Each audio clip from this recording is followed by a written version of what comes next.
kayra kurуу mezgilinde murdagıday bilim ançeyin bolboy kaldı. Zaman özgörüp bilim algan jaşlarыбыздагы жеткиликтүү bilim ala албай жаткандыгы көрүнүп турат. Жакшы жардамдар келип жатат, рахмат. Мына былтыркы жыл эмес, мындан мурунку жылдарда көп учебник китептер да келди. Ошол убактыда ошол китептерди пайдаланып биз азыр өзүбүздүн мектепте дагы эле кыргызча окутабыз. Бирок дагы ушул китептерибиз жылга жаңыланып турушуну каалар элек. Негизги максат эми ушул жерде турганыбызга байланыштуу кичине билимдүүрөөк калп катарында өзүбүздүн катарыбызды алып жүрсөк жакшы болор эле деп ойлойм.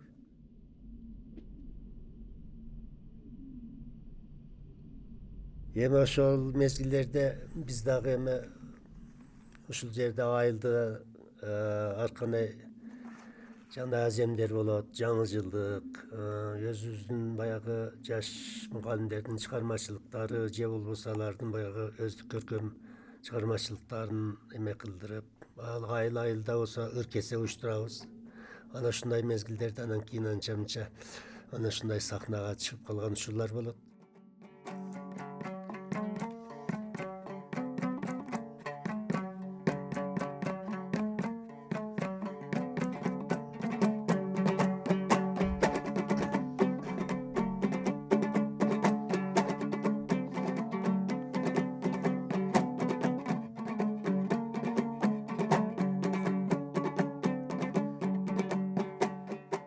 Эми ушундай бизден, элден, жерден кыйынчылык жылдарда